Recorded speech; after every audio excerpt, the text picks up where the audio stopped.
Chicken keema. Keema म्हटल्यावर आपण keema role करतो, खिमा पॅटीस करतो, खिमा पाव करतो, खिमा सुक्कं करतो, खिमाचा रस्सा करतो. पण तुम्ही ग्रीन खिम्याचा कधी पुलाव केलायत का? मी ट्राय केलाय आणि ही माझी स्वतःची रेसिपी आहे. तर आज मी तुम्हाला दाखवणार आहे ग्रीन चिकन खिमा पुलाव कसा करायचा. आणि विसरायचं नाहीये आमच्या चॅनलला लाईक, शेअर आणि सबस्क्राईब करायला. त्यासाठी पाहत राहायचंय रुचकर मेजवानी. चला सुरुवात करूया. मी इकडे खिमा घेतले 300 ग्रॅम. तो घेऊया एका बाउलमध्ये. तर आपण इथे घेऊया पहिल्यांदा दही. दही घेतलं मी साधारण 3 टेबलस्पून. फेटून घेतले थोडंसं, कारण माहिती ना दही जर तुम्ही असंच टाकलं तर ते फाटतं गरम झाल्यावर, म्हणून थोडंसं फेटून घ्यायचं.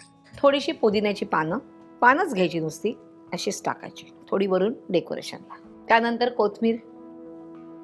तुम्हाला जर नको असेल तर तुम्ही वाटायला जास्त घातली तरीही चालणार आहे. त्यानंतर इथे मी ग्रीन मसाला घेतलाय, म्हणजे ह्याच्यामध्ये हिरवी मिरची आहे, लसूण, आलं आणि कोथिंबीर असं घेतलेलं आहे वाटण. हे सगळं घालून साधारण 3 टेबलस्पून आहे. त्यानंतर हळदी पावडर अर्धा चमचा, धणा पावडर 1 टीस्पून, गरम मसाला 1 टीस्पून, मीठ चवीप्रमाणे. आणि आता ह्याला छानपैकी मिक्स करूया. खूप सुंदर पुलाव होतो हा. आणि असंच ठेवून द्यायचं, 5 मिनिटासाठीच ठेवायचं, जास्त वेळ नाही ठेवायचं. गॅस सुरू करूया. तेल घालू ह्याच्यात, साधारण 3 टेबलस्पून तेल घालायचे. आता आपण ह्यात गरम मसाला घालूया. बघा इथे मी घेतले काळं मिरी, लवंग, दालचिनी आणि वेलची. ही आपण घालूया.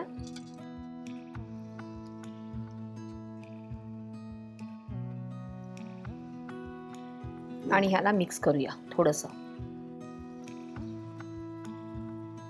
आता आपण हा ब्लांच केलेला जो पालक आहे तो घालूया ह्याच्यात. म्हणजे ज्यांना पालक आवडत नाही त्यांच्याही पोटात हा पालक जातो. हे छान मिक्स झालेलं आहे. आता आपण ह्याच्यावरती झाकण देऊया. पालक ब्लांच कसा करायचा. पाणी आधी उकळत ठेवायचं. पालक फक्त देठं घ्यायची नाहीत, आपल्याला फक्त पालकाची पानं घ्यायची आहेत. पाणी पूर्ण उकळून द्यायचंय. उकळल्यावर त्याच्यामध्ये आपण पालकाची पानं घालतोय. 2 उकळ्या येऊन द्यायच्यात. गॅस बंद करायचा आहे आणि मग तो पालक जो आहे तो आपण चाळणीमध्ये घालून छानपैकी स्ट्रेन करायचा. तो थंड पाण्याखाली धुवायचा आणि मग तो मिक्सरला ग्राइंड करायचा. म्हणजे काय होतं, तुमचा जो ग्रीन कलर आहे तो जशाच तसाच राहतो. जेव्हा आपण थंड पाणी त्याच्यावर टाकतो तेव्हा कुकिंग सिस्टम जी असते ती स्टॉप होते. तर हे लक्षात ठेवायचं आहे. हा राईस कसा करायचा हे तुम्हाला मी बऱ्याच वेळा दाखवलेलं आहे, त्यामुळे तुम्हाला डिस्क्रिप्शन बॉक्समध्ये त्याची लिंक मिळेल आणि तुम्ही ती बघू शकता. छानपैकी झालेला आहे. किमा पटकन शिजतो हा बघा. आणि हा पूर्ण पण ड्राय करायचा नाही, हा एवढाच ठेवायचा आहे. आणि आता ह्याच्यावरती मला टाकायचा आहे हा शिजवलेला राईस. पुदिन्याची पानं अशी चुरून घालायची आहेत. म्हणजे इथे एक टीप आहे, पुदिना जर तुम्ही सुरीने कापला तर तो पटकन काळा पडतो, म्हणून हाताने तो ब्रेक करायचा. त्यानंतर ही कोथिंबीर.